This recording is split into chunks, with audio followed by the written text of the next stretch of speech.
Everyone keeps asking me, what's your build? What are your inner ways? How do I use the Heng Dao like you? So here it is. For those of you that would like to learn how to win more using the Heng Dao, stick around for after this section. There's different variations to what I ran before, but this is what I'm on right now. Morale Chant, Frostclad Knight, Evasive Charge, and Light and Shadow alike. The other option that you could try is Fury Harvest if you're a person that spams a lot of mystic skills. But I found that Evasive Charge with its refund on endurance on perfect dodging and HP restore is just too valuable. I'm a person that dodges and blocks a lot, and all of that takes a lot of endurance. So I just found more value in Evasive Charge, but you can slot in Fury Harvest. And let's say you want both, I would remove Morale Chant for Fury Harvest. But you need every single tick of damage on this weapon. The weapon by itself doesn't do that much damage, especially paired with the Nameless Spear. So I need every single bit of damage I can get. So that actually ties into which weapon set I use. It's Rain Whisper. This increases all crit damage and healing by 10% and a further 15% when you have an HP shield. We're gonna forget about that last part. You're not gonna have a shield on this build unless you have Golden Body and you happen to combo somebody before they hit you. But that's a very niche situation. So we're just gonna worry about the 10%. That 10% actually scales really well. You just need every single bit of damage on this build that you can squeeze out. So that's why you also need good armor pieces. I don't have the best right now, but I'm working with what I got.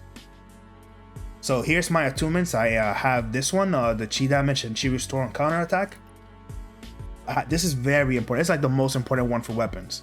You need to get vitality and HP back on executions, because a lot of times you execute and then you want to throw a Dragon's Breath. Sometimes you just don't have the vitality and this restores it for you. Legion Crusher is the attunement that I use. There's so much tenacity in this game. This gives me a lot of value. There's only like 1 or 2 builds where this does nothing, maybe against dual swords or strategic sword, Nameless Spear. That also doesn't, this doesn't apply that often, but against Twin Blades, against tanks, against this own build, it's really strong. I mean, this counters a lot of stuff, right? But you can use the Double Serene Breeze. I'm not really into that, but you could use that. There's also another option where you use the one that stuns longer on Q, but that requires you to put on the bell, and that's a lot of vitality. Especially for me, I don't use Fury Harvest, so it's just not an option for me. I run out of vitality really fast using that. So I stick to Legion Crusher, and you guys could try around with other stuff, but I recommend Legion Crusher too. You just gotta learn how to use it. And the best attunement currently for the pendant is actually physical penetration. Physical resistance is good too, but the attunements for the pendant for the Hangblade are not that good. It's not really worth using, so I just don't. The PvE attunements do work in PvP, so I'd rather use that. Moving on to the armor, the best one is Calm Waters by far. Every single PvP build uses Calm Waters, so if you don't have it on right now, put it on. You'll probably get to Mythic automatically. No joke. The perfect dodging, restoring endurance and HP is so big. I've won so many games off of that. So many games. And the last piece of armor that people don't think about is a thumb ring. You need a thumb ring with steady on it. It gives you 3 seconds of tenacity every time you pull out your bow and you aim down sight. This is especially good against Twin Blade users. You just pull out the bow, aim out sight when they're in Flame Lash, and they can't stagger you. I use that in combination with Cloud Step, so that I could just jump away when they're using Flame Lash. It's just the easiest way to counter the Twin Blade's Flame Lash.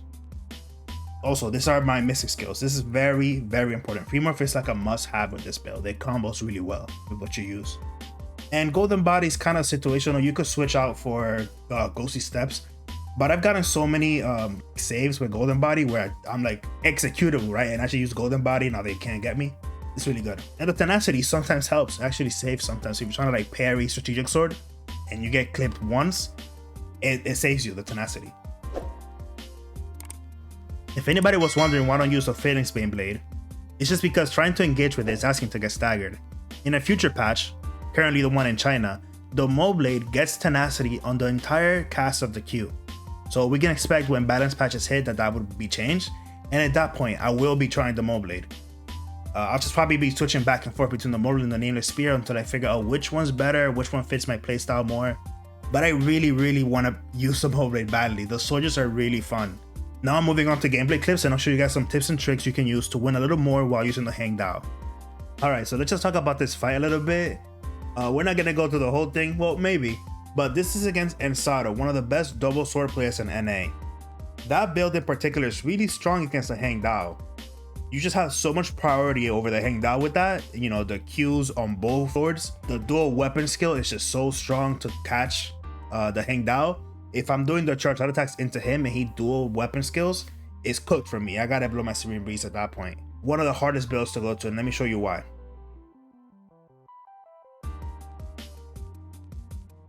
So this is how you gotta play. You gotta kind of block and dodge a lot. Use your divine counters. The Heng Dao divine counter is really good, and let's go back. I'm fishing for that spear stun. This is what I wanted. This is kind of the only way to engage against this build.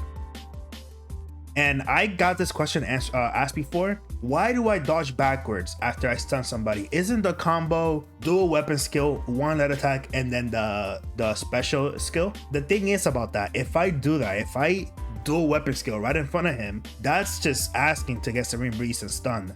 So what I do most of the time against somebody that has Serene Breeze, I dodge backwards and then dual weapon skill and then go in. It's a little bit harder timing, but that is a combo that you can do. Of course, every combo damn near on the Heng does a ping combo, so you gotta kind of be lucky. But regardless if it lands or not, some people panic and they Serene Breeze as soon as you stun them. So watch this. There we go. I dodge backwards. He blows the Serene Breeze. I dodge it. Now I just have to fish for that stun again, and then I can go for the full combo.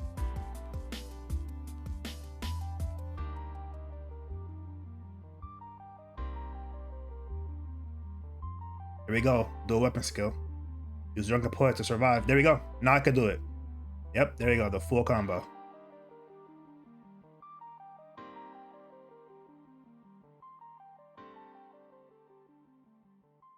A lot of times, yep, that's another thing. If you guys are playing against sword users, a lot of times the first thing they do off of the wake up from the ground is dual weapon skill. It just comes out so quick.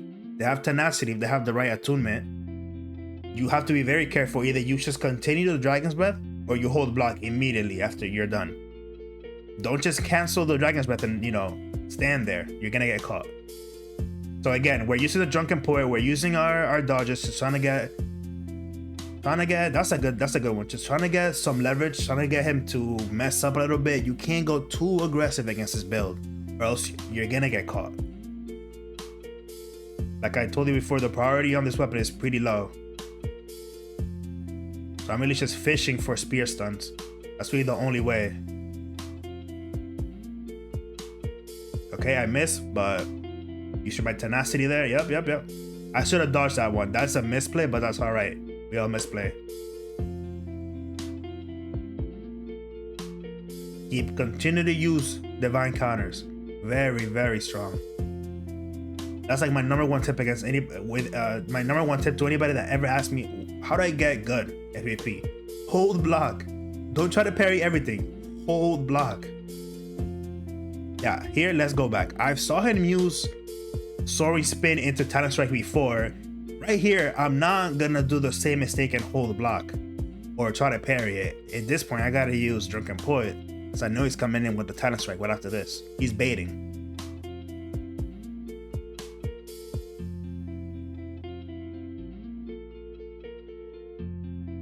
There we go. I was fishing for it because I know he had low chi. I was either waiting for him to throw the Nameless Spear Q so I could parry it and execute him, or waiting for him to go in with the Strategic Sword Q and Divine Counter him right in his face. There, I got a little bit of HP back.